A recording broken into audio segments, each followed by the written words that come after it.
কয়েকদিন থেকে যেটা অনুমান করা যাচ্ছিল সেটাই ঘটল। ইসলামী আন্দোলন বাংলাদেশ চরমনাইর পীরের নেতৃত্বাধীন দলটি বেরিয়ে গেছে জামায়াতের সাথে 11 দলীয় জোট থেকে।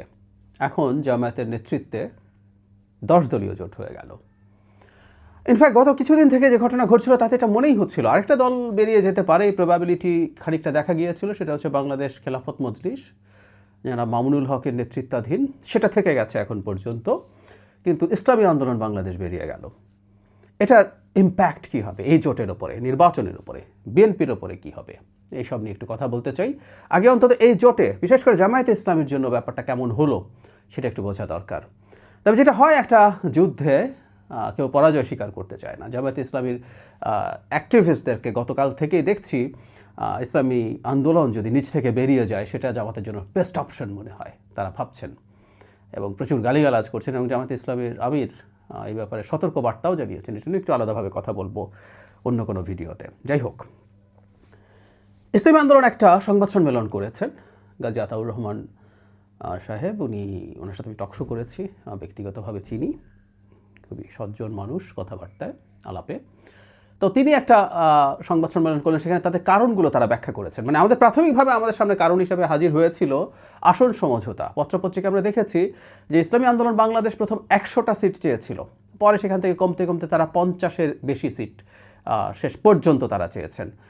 কিন্তু জামায়াতে ইসলামীর পক্ষ থেকে বা জোটের পক্ষ থেকে 40টি বেশি সিট দেওয়া হবে না, এরকম জানানো হয়েছে। সর্বশেষ আমরা যতদূর জানি জামায়াতে ইসলামী তাদের জোট যখন ঘোষণা করছে মোটামুটি 45-এর কাছাকাছি সিট ফাঁকা রেখে বাকিগুলো সমঝোতা ঘোষণা করেছিল। অর্থাৎ তারা অপেক্ষা করছিলেন, তারা ভেবেছিলেন ইসলামী আন্দোলন বাংলাদেশ এসে জয়েন করবে। কিন্তু ফাইনালি যেটা দাঁড়ালো সেটা আর হচ্ছে না। ফলে আসন ভাগাভাগিকে কেন্দ্র করেই ঘটনাটা ঘটেছে বলে মনে হলেও ইসলামী আন্দোলন ভিন্ন কিছু কথা বলেছে। তারা আসন ভাগাভাগিকে আদৌতে কোনো কারণ হিসাবে আনেননি। আমি দেখলাম মোটামুটি 3টা কথা তারা বলছেন। প্রথম, তারা বলছেন ইসলাম প্রতিষ্ঠা করা থেকে সরে আসছে। মানে জামায়াতে ইসলামীর পক্ষ থেকে বলা হয়েছে তারা শরিয়া আইন কায়েম করতে যাচ্ছেন না, এরকম একটা কথা আমরা খেয়াল করেছি। কিছুদিন আগে খ্রিস্টানদের সম্প্রদায়ের একটা দল জামায়াতে ইসলামীর আমিরের সাথে দেখা করেছিলেন। তারা বেরিয়ে এসে এটা জানিয়েছেন যে ক্ষমতায় গেলেও জামায়াতে ইসলামী শরিয়া আইন কায়েম করবে না। এটা নিয়ে বিস্তারিত কথা বলা লাগবে। এটা নিয়ে দীর্ঘদিন থেকে কথা বলছি যে জামায়াতে ইসলামীকে এটা স্পষ্ট করতে হবে। তো খানিকটা স্পষ্ট অন্য মুখ দিয়ে হয়েছে, জামায়াতে ইসলামী নিজে এখনও বলেনি। যাই হোক, ইসলামী আন্দোলনের পক্ষ থেকে বলা হচ্ছে যে এই জিনিসটা যে তারা করছেন সেটা তারা কোনোভাবে মেনে নিতে পারছেন না। তারা একসাথে ইসলামী শাসন বা শরিয়া কায়েম করার জন্য লক্ষ্য নিয়ে তারা নির্বাচন করতে গেছেন। এই যে গ্রাসরুটে এতদিন ধরে তারা আন্দোলন করছেন সেটাকে তারা জামায়াতে ইসলামী পাত্তা না দিয়ে অসম্মান করছে ইত্যাদি ইত্যাদি। মোদ্দা কথাটা হচ্ছে এটাই তাদের প্রধান কারণ হিসাবে দেখাচ্ছেন। আমরা ইসলামী আন্দোলনকে প্রশ্ন করব, সেটা হচ্ছে নির্বাচন করে ইসলামী শরিয়া কায়েম করবেন, এটা তাদের ঘোষণা করতে হবে। সেটা কীভাবে করবেন, সেই রূপরেখা কি, তাতে এক্সিস্টিং নির্বাচনী ব্যবস্থা থাকবে কিনা, সব কিছু আসলে একটু ক্লিয়ার করতে হবে। আদারওয়াইজ এরকম দল নির্বাচন করতে পারে কিনা সেই প্রশ্ন আমরা তুলব, সেটা আরেক আলোচনা। দ্বিতীয় কারণ তিনি যেটা দেখিয়েছেন সেটা হচ্ছে জামায়াতে ইসলামের আমির যে জনাব তারেক রহমানের সাথে দেখা করে জাতীয় সরকারের ইঙ্গিত দিয়েছেন।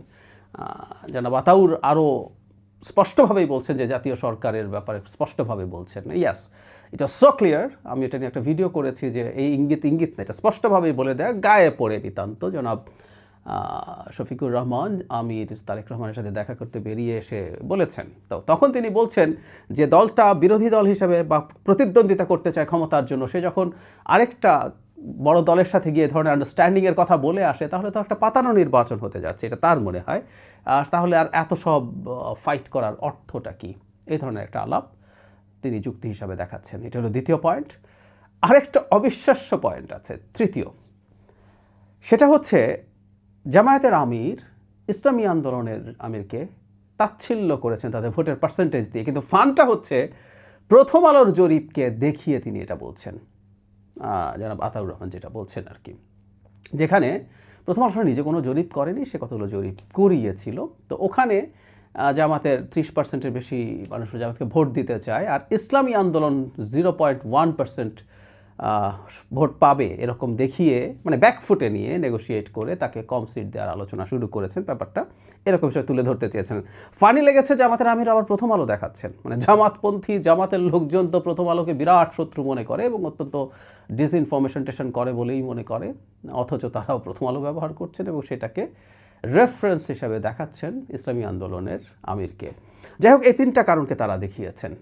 তৃতীয়টা ভয়ঙ্কর ইনসাল্টিং ইন এনি কনসিডারেশন।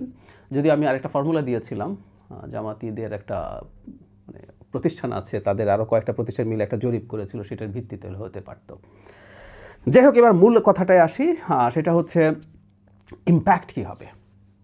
জামাতের লোকজন খুব খুশি খুশি ভাব দেখাচ্ছেন। মানে গত দিন যখন আসন সমঝোতা হলো, জামাত তো 200-র নিচে সিটে তার প্রার্থিতা ঘোষণা করেছে।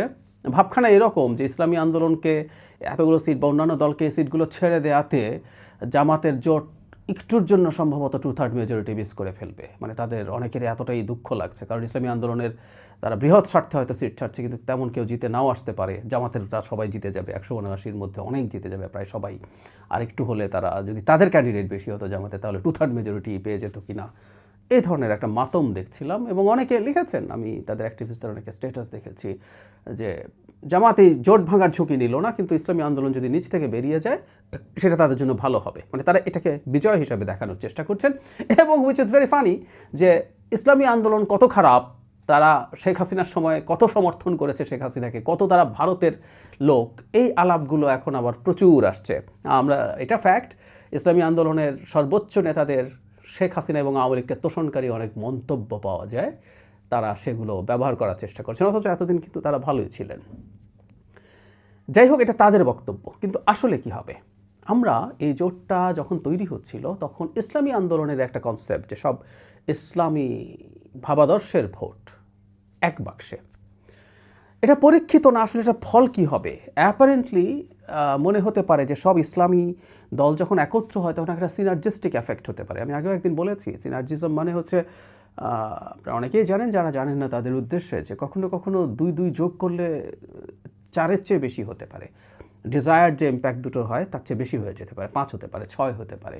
ফলে সব ইসলামী দল যখন একই বাক্সে ভোট দেওয়ার অ্যাপিল করবে, সবাই যখন নিজেদের মধ্যে সলিডারিটি দেখাবে, তখন সেটার একটা ইম্প্যাক্ট পড়তে পারে বলে ধারণা করা হচ্ছিল। আবার বলছি এটা ধারণা, কারণ এটা টেস্টেড না। এটা একত্র হলে আমরা বুঝতে পারতাম আসলে কি হয়। কেন বলছি এটা হবেই গ্যারান্টি দেওয়া যায় না, তার কারণ হলো এই যে ইসলামের বিভিন্ন ডিফারেন্ট স্কুল অফ থটস আছে, এবং আবহমান কাল থেকে এই দলগুলো পরস্পরের বিরুদ্ধে, কওমিরা জামাতের বিরুদ্ধে, জামাত কওমিদের বিরুদ্ধে, তারপরে এই যে ইসলামী আন্দোলন এক ধরনের পীরপন্থী, যেখানে পীররা আছেন, তাদের সাথে জামাতের সংঘাত, জামাতের সাথে তাদের সংঘাত, এটা গ্রাসরুটে তারা ক্রমাগত বলে এসছেন। এখন হঠাৎ করে যদি বলেন যে, ধরলাম ইসলামী আন্দোলন, যাদের অত্যন্ত কঠোর মন্তব্য আছে জামাতের বিরুদ্ধে, তারা যদি বলেন তোমরা ঢালাওভাবে এবার জামাতকে ভোট দাও, তার সমর্থকরা এটা কতটুকু ফলো করবেন, এটা প্রশ্নবিদ্ধ হওয়ার মতোই ব্যাপার। যাই হোক, এই যে ন্যারেটিভটা ছিল, এই ন্যারেটিভটা ভেঙে পড়লো, ফলে সিনার্জিজম বা ভোট পাওয়ার প্রবণতা কমতে পারে, এতে কোনো সন্দেহ নেই।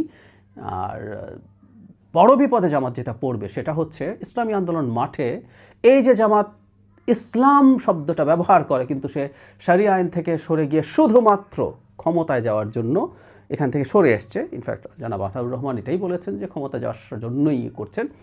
এটা যদি ক্রমাগত ক্যাম্পেইন করে ইসলামী আন্দোলন বাংলাদেশ, তাদের একটা নেটওয়ার্ক আছে, তাদের প্রচুর মুরিদ আছেন, তাতে তারা কতটুকু জিতবেন বড় ব্যাপার না, জামাতের ভণ্ডামি বেরিয়ে পড়বে অনেক বেশি করে। এটা জামাতের জন্য বড় বিপদের কারণ হতে পারে। এবং এটা কে করছে? আরেকটা ইসলামপন্থী দল, সেই যে দলটা তার সাথে এতদিন ধরে থাকার চেষ্টা করেছিল জোটে। এটা জামাতের জন্য সবচেয়ে বড়, মানে ভোটের চাইতেও এটা বড় ডিজাস্টার তৈরি করার সম্ভাবনা তৈরি করবে। জামাতের একটা ছোট সুবিধাও আছে হয়তো, সেটা হচ্ছে তুলনামূলকভাবে ইসলামী আন্দোলন জামাতের তুলনায় আরও বেশি রাইট, মানে বেশ ফার রাইটই বলা যায় ইসলামী আন্দোলন বাংলাদেশকে। ফলে জামাতের জোটে এমনি প্রচুর ফার রাইটসরা আছে, জামাতের তুলনায় খেলাফত মজলিস এরা অনেক বেশি ফার রাইট হবে কোন এনি কনসিডারেশন, তারা তো রয়ে গেল, কিন্তু ইসলামী আন্দোলন দল হিসাবে যেহেতু ওগুলোর চাইতে বড়, সো ফার রাইট একটা দল চলে গেছে। এটা জামাতের এই যে ব্র্যান্ডিং হওয়ার ঝুঁকি আছে, যে তার সাথে প্রচুর ফার রাইট একত্র হয়েছে, যেটা ইন্টারন্যাশনালি বিশেষ করে বা দেশের মধ্যেও এডুকেটেড মিডল ক্লাসের ওপরেও ইম্প্যাক্ট ফেলার সম্ভাবনা থাকবে। এরা সরে যাওয়াতে জামাতের এই বিষয়টা খানিকটা কমার সম্ভাবনা দেখা গেছে। এটা জামাতের জন্য পজিটিভ হলেও হতে পারে, আমি নিশ্চিত নই, কিন্তু আমি জাস্ট জানিয়ে রাখলাম এটা পজিটিভ হওয়ার সম্ভাবনা খানিকটা হলেও আছে। আর সর্বশেষ যেটা মনে করি, এটা এই জোটের জন্য যদি আমাকে বলা হয় ফাইনালি কেমন দাঁড়াবে, ক্ষতিকর হবে ভোট, ইসলামপন্থী ভোট যেগুলো একই বাক্সে যেতে পারতো সেগুলো কমার সম্ভাবনা আছে। আর জামাতের বিরুদ্ধে আমি মোটামুটি নিশ্চিত ইসলামী আন্দোলন আজকে যেভাবে তার ইসলামী শরিয়া থেকে সরে আসার ব্যাপারটাকে যেভাবে রিয়্যাক্ট করেছেন, এটাকে তারা খুব সিরিয়াসলি ক্যাম্পেইনের পার্ট করবেন, এটা বোঝা যায়। সেটা যদি করে সেটা জামাতকে খুব বড় বিপদে ফেলবে। কারণ জামাতের যে ভোটাররা একটা সময় ট্রেডিশনালি ছিলেন, তার কর্মীরা, ইভেন আমরা হয়তো আরেকদিন বিস্তারিত আলোচনা করব, জামাতের সংগঠনই ঝুঁকির মধ্যে পড়তে পারে। কারণ হচ্ছে এই ধরনের ন্যারেটিভ, মানে যেটা আমরা ইসলামী শরিয়া কায়েম করবো, অথচ ইসলামী শরিয়া কায়েম করবো, আতাউর সাহেব যে কথাটা বলেছে, আমি নিজেও ছোটোবেলায় এই স্লোগান প্রচুর শুনেছি, আল্লাহর আইন চাই, সৎ লোকের শাসন চাই। সো আল্লাহর আইন চাই, এই কথাটা আসলে জামাত ক্রমাগত বলেছে। সো জামাত যারা করেও তারাও কতটা এই দলের সাথে থাকবে, এটা খুবই হাই রিস্ক একটা গেমে ঢুকলো। এবং এটা যদি ইসলামী আন্দোলনে ক্যাম্পেইন করতে থাকে, situation will really be very tough for Jamaat-e Islami.